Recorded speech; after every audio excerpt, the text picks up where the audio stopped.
खास हरियाणा देखने वाले भाई सारे दर्शकों ने सोनू बाले की राम राम।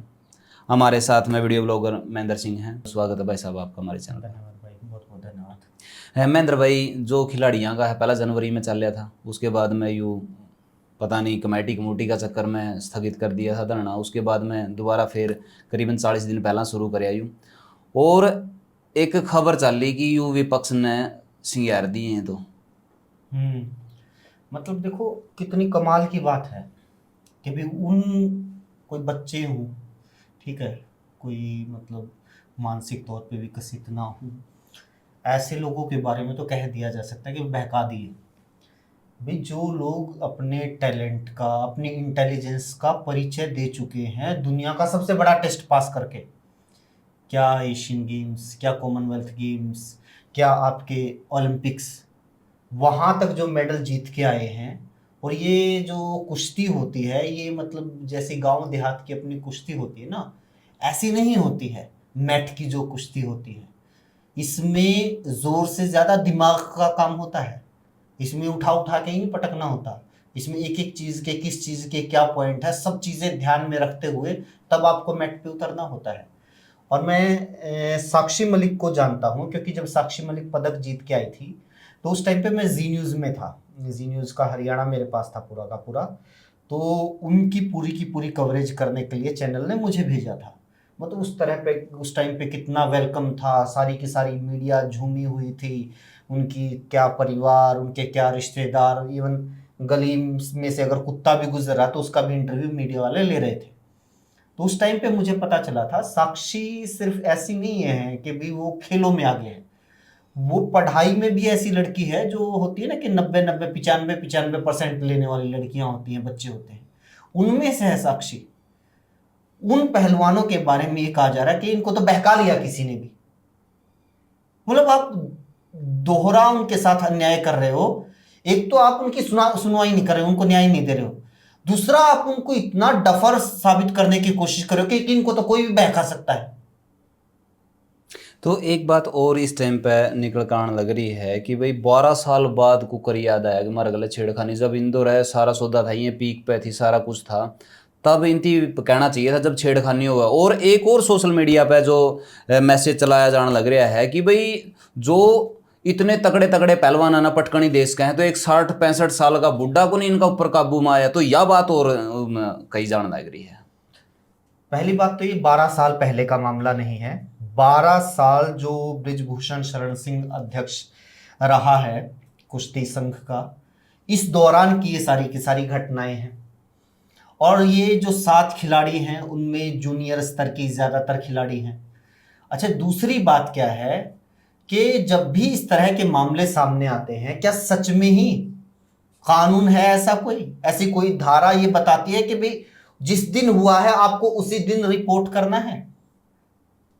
पहली बात, कानून में ऐसी कोई आप 50 साल बाद भी आके शिकायत दर्ज करवा सकते हैं। मीटू जैसे कैंपेन चलते हैं, अभी चले हैं, कितने कितने साल पुराने मामले उजागर हुए और उन मामलों के उजागर होने के बाद कार्रवाई हुई है। इसी सरकार के एमजी अकबर के ऊपर कार्रवाई हुई है। पहली बात तो कानून में ऐसा कोई प्रावधान नहीं है। दूसरा, हमारे देश में महिलाओं को कम से कम ये बात मान के चला जाता है कि कतराती हैं महिलाएं ऐसे मामलों में बोलते हुए, क्योंकि समाज से लेके तमाम परिस्थितियां, पारिवारिक परिस्थितियां ऐसी होती हैं कि कतराती हैं। हमारा देश वो देश है जहां पर अगर कोई लड़की सामने आ गई और साबित भी हो गया, ये तो आरोप लगा रहे हैं, अगर साबित भी हो गया कि ये पीड़िता है और सामने वाला एक्यूज्ड है, सामने वाला दोषी है, तो भी क्या कहा जाता है? पीड़िता की पहचान छिपाओ, पीड़िता का चेहरा छिपाओ, पीड़िता के जो परिवारजन है उनका चेहरा छिपाओ। क्यों? क्योंकि अदालत को, हमारे देश को, कानून को पता है कि यहां पर पीड़िता को संवेदना की नजर से नहीं देखा जाएगा, इसके ऊपर लांछन लगाए जाएंगे, इसको उस नजर से देखा जाएगा जो ये पीड़िता बर्दाश्त नहीं कर पाएगी। ऐसे समाज में अगर कोई थोड़े दिन के बाद सही या कुछ साल के बाद सही बोलने की हिम्मत कर पाती है लड़की, तो क्या उसको सिर्फ इस लिहाज से खारिज कर दिया जाए कि इतने दिन बाद क्यों?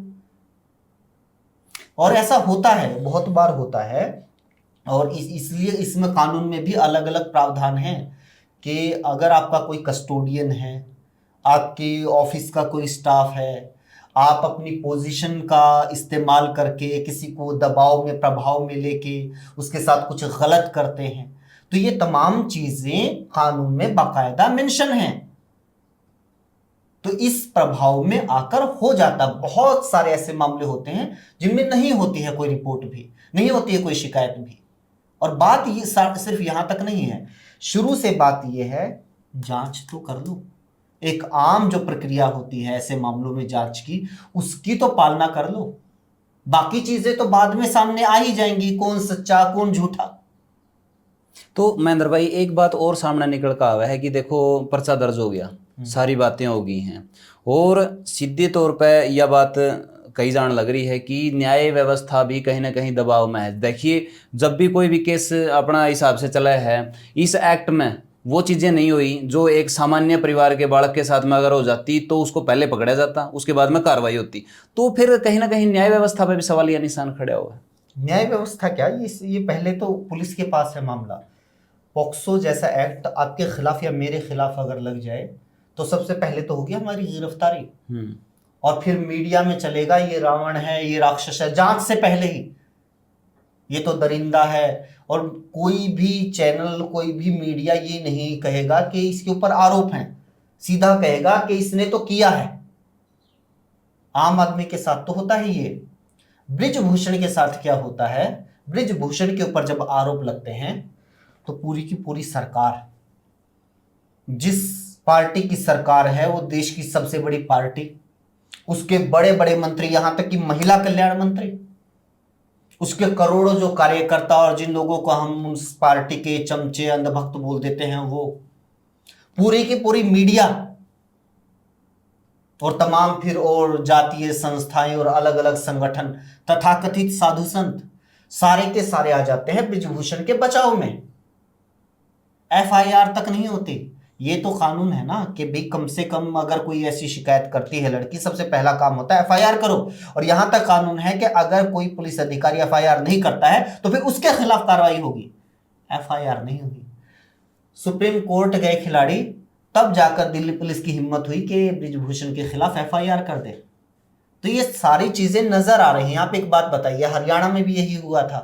जब खेल मंत्री संदीप सिंह के ऊपर आरोप लगे तो मनोहर लाल खट्टर सामने आके मुख्यमंत्री कहते हैं कि एक महिला ने अनर्गल आरोप लगाए हैं, झूठे बेसलेस आरोप लगाए हैं। मतलब मुख्यमंत्री बिना जांच के ही आके कह देता है कि अनर्गल आरोप है। अब आप बताइए कौन सी ऐसी पुलिस है जो मुख्यमंत्री को झूठा साबित कर देगी? कौन सी ऐसी पुलिस है? दिल्ली पुलिस की क्या हिम्मत है कि पूरी की पूरी सरकार को, इतने बड़े बड़े मंत्रियों को, एक सबसे बड़ी पार्टी को, सारी मीडिया को झूठी साबित कर देगी? तो ये तो स्पष्ट समझ में आ रहा ना कि जो एक बेसिक नीड होती है कि जांच तो ढंग से कर लो, वही नहीं हो रहा है। देखिए एक नाबालिग का आपने भी जिक्र सुना है कि एक नाबालिग के साथ में छेड़खानी हुई, फिर उसके पिताजी ने एफआईआर वगैरह करवाई, सारा कुछ होया। तो एकदम तो उसका जो चाचा है, ताऊ है, वो निकल कर सामना आवा है और बतावा है कि भाई वह बालिग है। यही यही यही पहली बात तो ये बाकायदा कोर्ट के जो रूलिंग्स है, कोर्ट के जो नियम हैं, कोर्ट के जो आदेश है, उसकी उल्लंघना है। कैसे मीडिया को पता चला, कैसे बीजेपी के नेताओं को पता चला कि कौन लड़की है जिसने शिकायत की? कैसे उनको पता चला कि ये परिवार और इस परिवार में ये चाचा है? और देखिए यहां पर मीडिया के कमाल देखिए, मीडिया कैसे खेलती है सरकार के साथ मिलकर, ब्रिजभूषण के साथ मिलकर।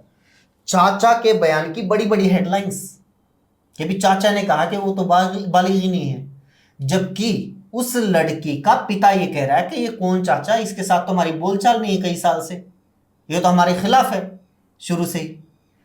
चाचा जिसका इस पूरे मामले से कोई वास्ता नहीं है, लेना देना नहीं, उसकी तो बड़ी बड़ी हेडलाइन। बीजेपी वाले कह रहे हैं कि बस यही सच्चा है, ये आ गया दुनिया का अंतिम सत्य, हो गई जांच। लेकिन जो पिता है उसके बयान की कहीं कोई जगह नहीं, उसके बयान का कहीं कोई जिक्र नहीं। मीडिया खेल रहा है। अब मीडिया खेल रहा है कि भी वो तो आरोपी वापिस ले लिए। अब तक क्या कोई स्पष्टता है इस बारे में? नहीं उनकी दोबारा आकर प्लेयरा ने बताना पड़ेगा प्लेयर्स को बताना पड़ा। एक और कमाल की बात, बोले कि साक्षी मलिक तो आंदोलन से निकल चुकी है, वो तो नौकरी पर लौट गई। वो तो नौकरी पर लौट गई। तीनों पहलवान जिन्होंने मोर्चा खोला था ब्रिजभूषण के खिलाफ, तीनों ने आंदोलन वापस ले लिया, वो तो नौकरी ज्वाइन कर ली।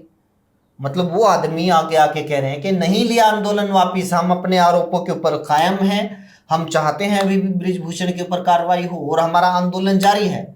मतलब ये वो बात हो गई कि भाई मीडिया ने डिक्लेयर कर दिया महेंद्र सिंह तो मर गया, और मैं कह भाई साहब मैं जिंदा हूं, देखो युरा जिंदा हूं, लेकिन मीडिया मानने के लिए तैयार नहीं है।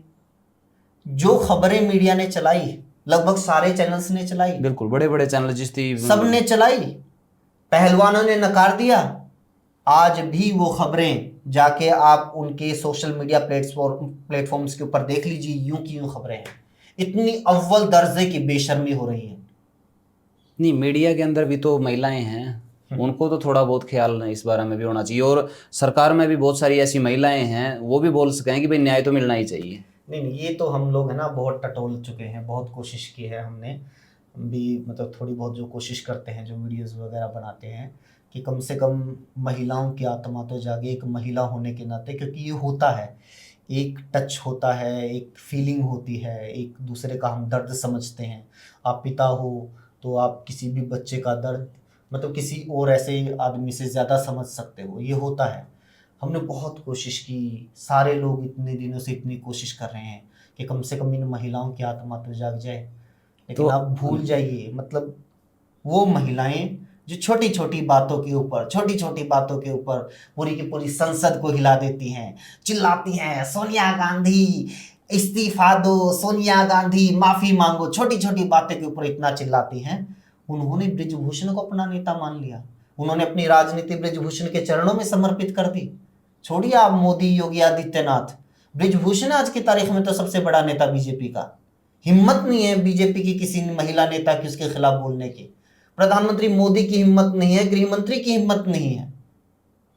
बबीता फोगाट का भी अभी इंटरव्यू आया था, आपने देखा भी होगा, आज तक का ऊपर था, जिसमें वो कह रही है कि मैं गलत नहीं होने दूंगी। अभी भी उसको लगा है कि वो काफी बड़ा कुछ काम करेगी। ये कौन है बबीता फोगाट, क्या है बीजेपी में, बताइए आप।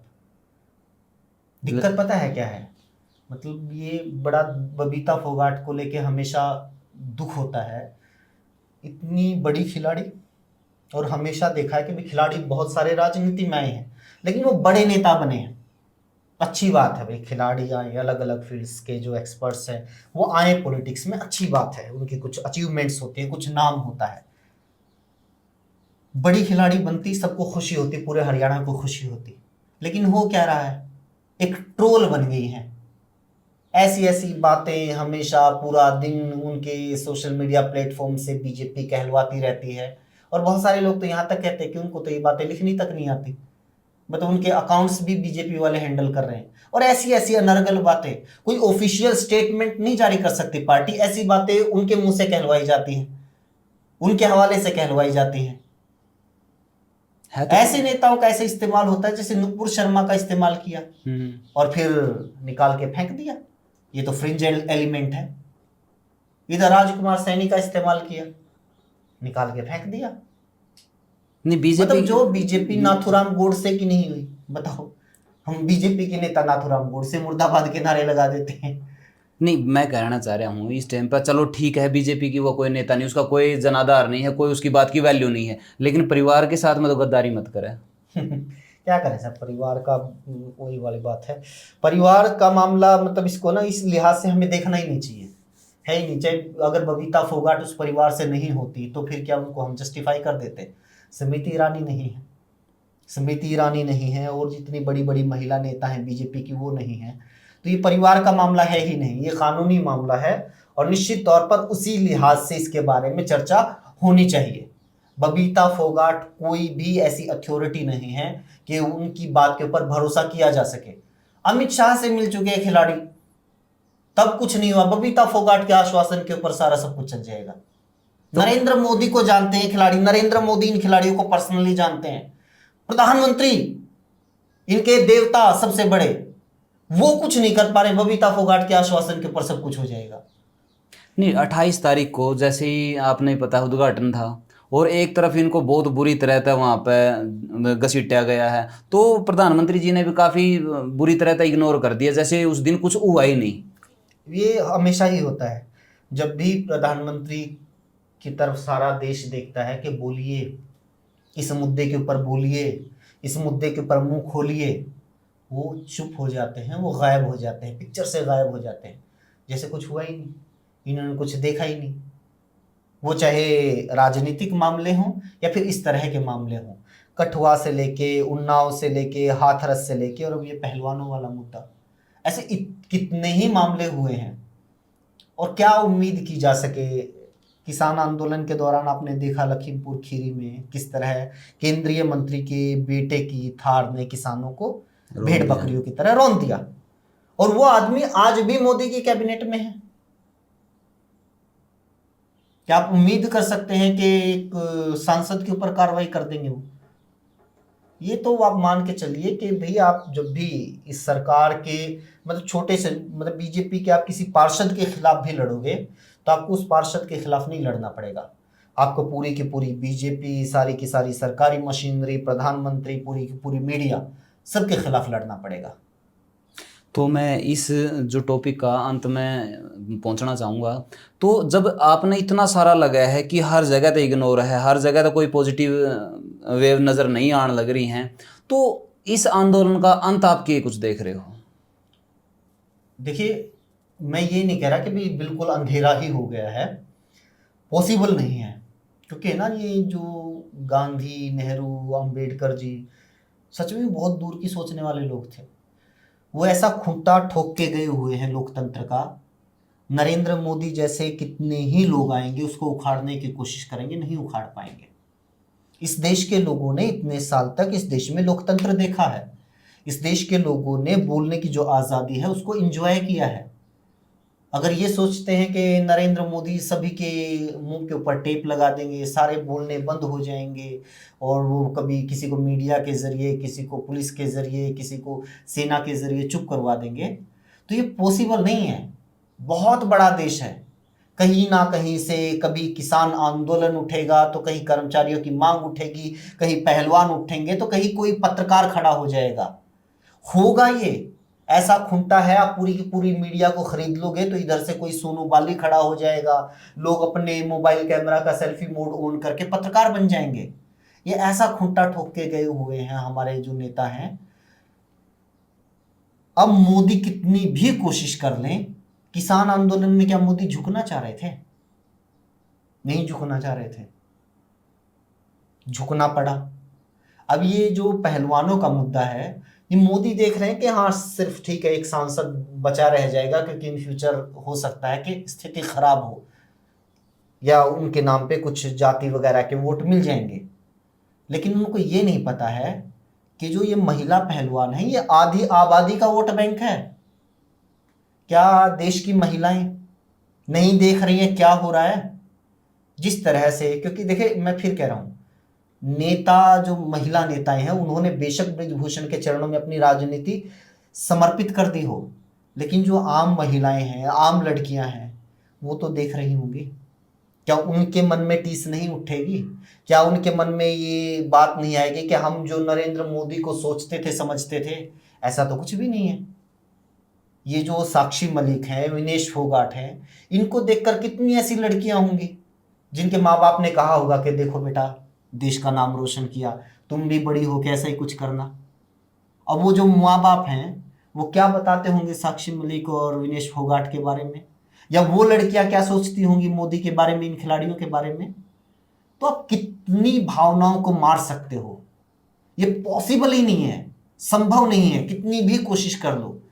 और सबसे बड़ी बात यह है कि खिलाड़ी हो या किसान हो, अच्छी बात यह है कि अब तक तमाम लोगों का भरोसा है कहीं ना कहीं इस देश के किसी कोने में, किसी अदालत में, किसी अदालत के दरवाजे में कहीं तो इंसाफ होगा, वहां से ढूंढ लाएंगे। अब तक ये भरोसा बना हुआ है। जिस दिन ये भरोसा टूट जाएगा ना, उस दिन बहुत कुछ टूट जाएगा, बहुत कुछ टूट जाएगा। किसानों वाला मामला आपने अभी देखा होगा, और वो प्रदर्शन कर रहे थे, हाईवे जाम कर रखा था। वैसे तो देखो तो संविधान में तो नहीं है कहीं पे भी भाई कि मैन हाईवे को आप जाम करो, वो आपराधिक मामला है। लेकिन 307 जैसे मुकदमे उनका ऊपर लगाए हैं, जबकि उनका हाथ में किसी प्रकार का कोई वेपन वगैरह नहीं था। और एमएसपी की उनकी लड़ाई थी, उसके ऊपर बात भी नहीं करी गई। यही होता है। अब क्या है कि देखो बहुत सारे लोग, सही है कि भाई आप हाईवे जाम नहीं कर सकते, सड़क जाम नहीं कर सकते, बहुत सारे लोग ये दलील देके कि भी किसानों को चाहे वैसे गोली मार दो, उनकी कोई संवेदना नहीं है। लेकिन उनको इससे पहले का नहीं पता क्या हुआ है। सूरजमुखी है, एमएसपी है, एमएसपी मिनिमम सपोर्ट प्राइस, कम से कम जो मिलना चाहिए कि लागत तो पूरी हो जाए, एमएसपी है 6400 रुपये। बिक कितने में रही है? 4000, 4400, 4500 रुपये में। किसानों ने कहा सरकार आपका काम है खरीदना, खरीद लो, पिट रही है हमारी फसल, बर्बाद हो रहे हैं किसान। देखेंगे, करेंगे, मीटिंग, ज्ञापन दिया, छोटा मोटा धरना दिया, अल्टीमेटम दिया, एक बार अल्टीमेटम दिया, 2 बार अल्टीमेटम दिया, कभी 1 तारीख को, कभी 5 तारीख को, खरीद शुरू नहीं की। अब किसान तो मर रहे हैं। 2000 रुपये प्रति क्विंटल कौन किसान घाटा उठा लेगा वाला? वो नहीं किया। सबसे आखिर में पहले तो मजबूर किया जाता है, मजबूर किया। ये पहलवानों के बारे में भी इस बात को लागू कीजिएगा और किसानों के बारे में भी। पहले तो सरकार आपको पुश करेगी कि आप आंदोलन करो, सड़क के ऊपर आओ, वरना तो ये ज्ञापन है उसी पे संज्ञान ले लेती सरकार, खरीद कर लेती। ना तो किसी को सड़क पे आने की जरूरत थी, ना किसी के ऊपर लाठीचार्ज करने की जरूरत थी, ना सरकार की बदनामी होती, ना किसी को गिरफ्तार किया जाता। लेकिन पहले पुश किया जाता है कि नहीं आप ये करो, उसके बाद फिर अपना नैरेटिव छेड़ देते कि भी सड़क जाम कैसे। अब उससे पहले की बातों पे डिस्कस करो ना।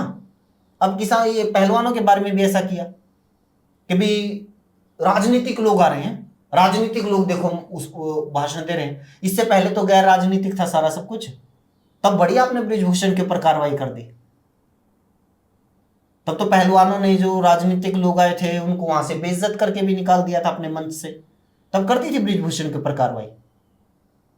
जानबूझ के ऐसे हालात क्रिएट किए जाते हैं और फिर जो लास्ट जो सिचुएशन होती है ना कि बोले नहीं इस पे बहस करो, इससे पहले जो पूरा का पूरा रास्ता कवर होके वहां तक जो चीजें पहुंची हैं उसको छोड़ दो, एमएसपी पे बात मत करो। इससे पहले किसान जो लगातार ज्ञापन दे रहे हैं, लगातार धरना दे रहे थे, उस पर बात मत करो, इस पे बात करो। तो ये बार बार बार बार बार बार हर आंदोलनकारी के साथ, हर वो व्यक्ति जो अपनी मांग को लेके, कर्मचारी हैं, ओपीएस की मांग को लेके बताओ उन्होंने कौन सा रोड जाम किया था? पीटा ना उनको भी पंचकुला में, यही सरकार थी। पिट्टे बिना तो कोई नहीं छोड़े, बस सरपंच एक भी डंडा तला वो सारे काट सब वही वाली बात है। पहले जानबूझ कैसे हालात क्रिएट करते हैं और फिर देखो जी राजनीति कर रहे हैं फला। तो तुम लोग कौन सा केबीसी जीत जीत के मुख्यमंत्री प्रधानमंत्री बने हो? राजनीति करके ही बने हो। राजनीति इस देश की अंतिम सच्चाई है। आपने कौन से कपड़े पहने हैं, आप क्या काम कर रहे हो, यहाँ तक कि आपका हेयर स्टाइल क्या है, ये सब राजनीति तय करती है। आप क्या खाओगे, क्या पियोगे, इस देश में सब राजनीति तय करती है। उस देश में अगर कोई आंदोलनकारी राजनीति कर रहा है तो वो गुनाह हो गया।